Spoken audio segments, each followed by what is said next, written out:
What do you see it?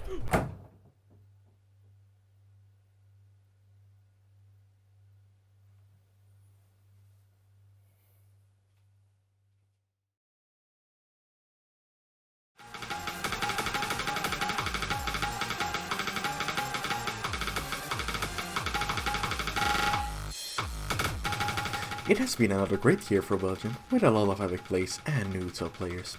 For 2020, we're starting off with the one and only Big Boy Steen. Even though he didn't play that much compared to previous years, he managed to get not 1, not 2, not 3, but 4 400 PP plays, with his highest PP play being 473 PP on Mars Marine. Also very interesting to see that a lot of his plays are done with the Nightcore mod, which obviously proves that Nightcore is more superior than Double Time. Because of all this, Epic Gamer Stain deserves the number 15 spot on the list.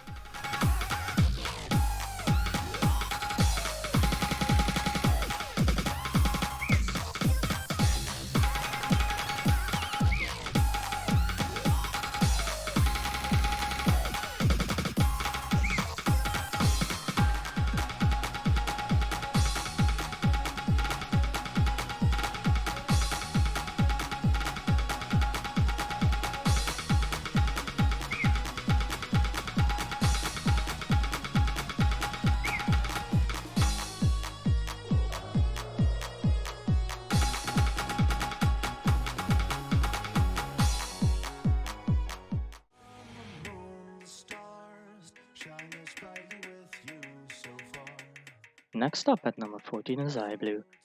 iBlue has shown us some insane capabilities in 2020, setting some really impressive scores on very difficult stream maps over the year.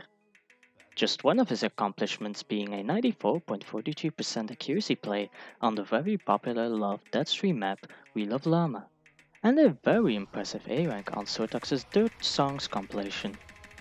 All this, combined with his capabilities of using hidden DT, prove that iBlue is well capable, safely securing his spot in the list.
Hero has improved on his consistency and tuning nerves. He sets new great plays, mostly on longer maps like Alice Magic DT and Hollywood Galaxy Hidden Hard Rock. But, unfortunately, a significant part of the year has been weird for him because he had to go back to Chile and take a break. He didn't want it, but it happened because of some circumstances. Regardless of his break, if he continues like this, I'm sure that he will make more amazing score in 2021. I hope this year will be good for him.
Although he has been less active this year, Rams still remains one of the top players in Belgium.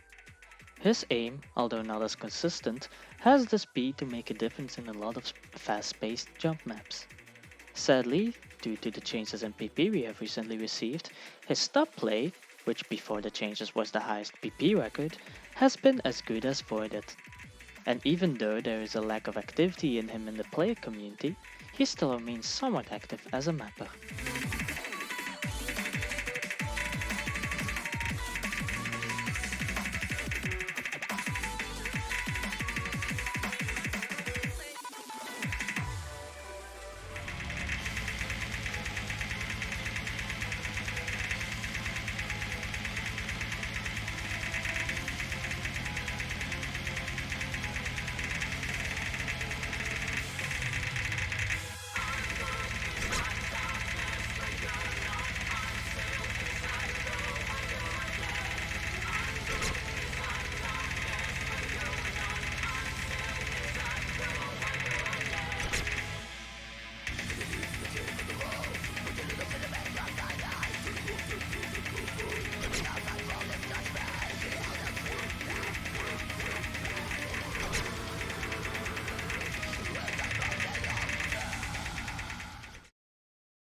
This year, you have chosen to put Dabo at the 11th place.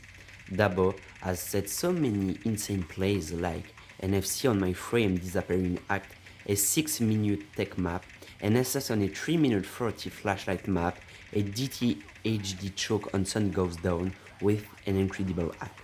Dabo doesn't play for ranking or to get PP, it just gets fun with setting so many unique plays or leaderboard plays. Currently, Dabo is the one who achieved the most global leaderboard spots in all of Belgium. Sadly, he was not able to exploit his versatility, especially in tournament, because he had a tournament ban until October. I hope this year will be nuts for him.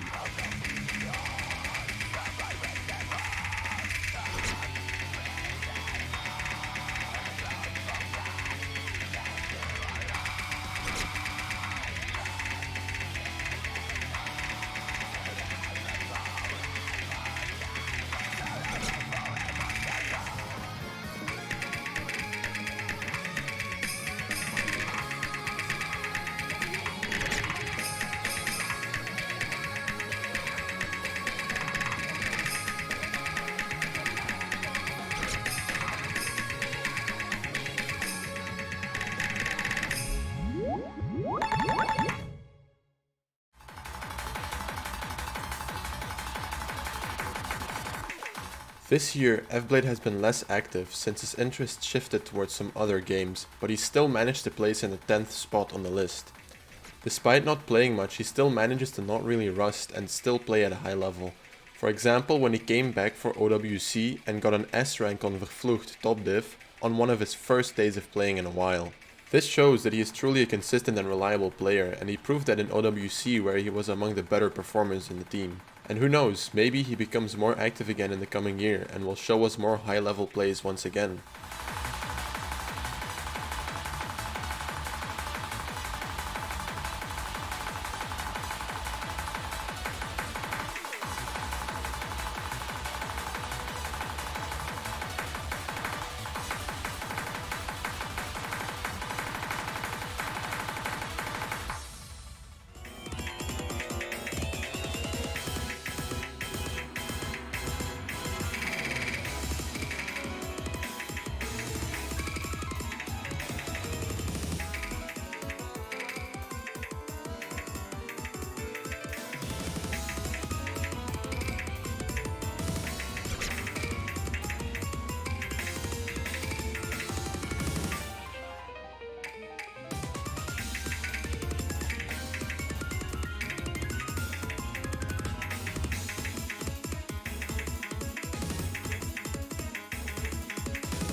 Sven is truly an old school player, taking up a spot on the list for the 4th year in a row now.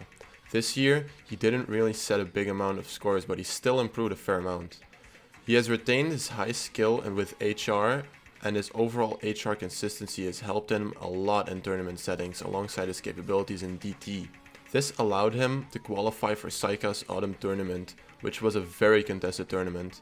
Even in the bracket stage, he still performed well against players who were ranked way higher than he was. He also made it to the OWC team for the 3rd year in a row, being a really good team player in the process.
In 8th place, we find Spock. This year, he's been able to push past his speed limits to achieve amazing scores. He really improved his finger control a lot since now he's able to play maps that are both challenging in that and where extreme speed is required. With impressive scores like Crossover DTFC or Impulse DTFC getting the best act global, he has proven his consistency on anything containing speed. He might not play tournaments, but on some occasions he can still sign up for speed-specific ones. Nonetheless, everything that he's been able to accomplish is really mesmerizing, and I really hope that he'll improve even further and beyond. Be ready to watch out, because if he keeps up his pace, Spock, or as I like to call him, the Speed Demon, might take a big step in this year.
So, now we're on to the top ranked player in Belgium. What is there to say about Hexaki? He's got the aim, the speed, the consistency and the accuracy to stand atop as one of the best DT players in Belgium right now. His skills in Nomad and Hidden alone are also not to scoff at, although he's less active in the hard rock department. Although his presence at tournaments is to be desired, he's nonetheless still a solid player, and as thus he sees himself ranked on the 7th spot.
Our number 6 will be Mornis. Streaming, stamina, and speed are 3 skill sets that Mornis managed to grow strongly on this year.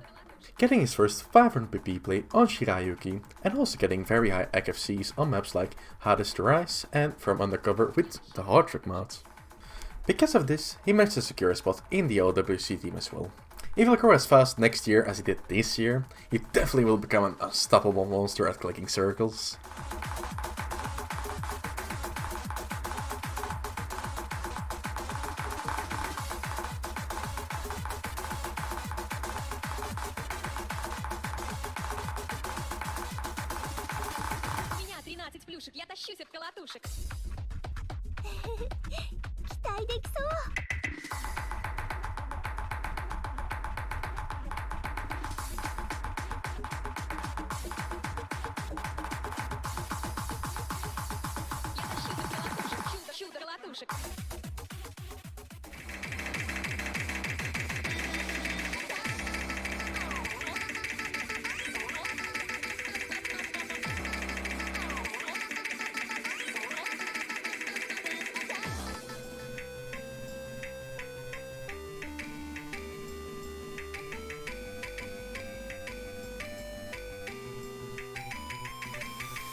Fun fact, the number 5 in the 5 Yoshi's name also represents the rank he achieved on this year's video. What a coincidence. So what did he achieve this year? At least not a Mercury Prayer, see? Okay, but he actually did do some pretty good chisel this year. 2 profile badges, another one in the OWC team of Belgium, and getting some epic plays on maps like The Government Knows, Setsuna Trip, and he got another Marathon FC this year on the medley of Pokemon with a combo of 7,756. Wow! Still expecting that Mercury Prayer FC Yoshin. Please get it so the meme can die. Thanks. Love you. Xoxo.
Kaizo played, trained and gained so much this year, playing all different kinds of maps and being able to master the aim aspect of the game like a champ.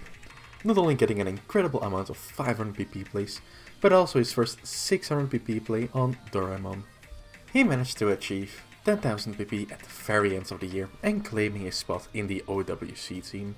What a successful year it has been for Kaizo. To say the least, his number 4 spot is well deserved and only the future can tell us what his full potential will be.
Taking up the 3rd spot this year is Metabi. He has improved quite a bit this year, improving mainly on his speed and also his accuracy, which used to be a pretty big drawback for him in the previous years. His persistent training and dedication definitely shows in the scores he was able to set this year. Some scores he set include his pass on Painters and his Yutahime FC, which was almost his first 600 PP play. He was also quite active in the tournament community this year, placing 4th in Belgium OC Cup and even hosting some tournaments himself. Overall, I think he is a worthy player to take this spot in the list and definitely someone we will be seeing again in the coming years.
Coming in number 2, here's Loriax. Throughout this year, his motivation was clear: show everybody that despite farming a lot, he's had a lot of great skills to show.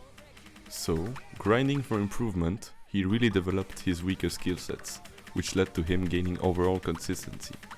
In the end, he still managed to gain ranks by getting scores like Doraemon, Horrible Kids, and many other 500 PPs, while also being able to train enough to achieve FCs on maps such as Anjou Blanc Pur or both Save Me. He also got many impressive top Belgian leaderboards performances. And to sharpen even more his skill sets and get better, Lorax has also participated in a lot of tournaments, even managing to get into the Belgian OWC team for 2020. Sadly, when Belgium didn't qualify, he wasn't happy about his performance, despite of what he had accomplished. His new motivation is clear: he really wants to perform a lot more in tournaments. Considering everything that he's done this year, it's safe to say that for Loriax, 2021 will still be home to many impressive scores, and, we hope for him, home to a lot of tourney performances.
Placing first in the rankings this year is Hanori, or as some know him, HB.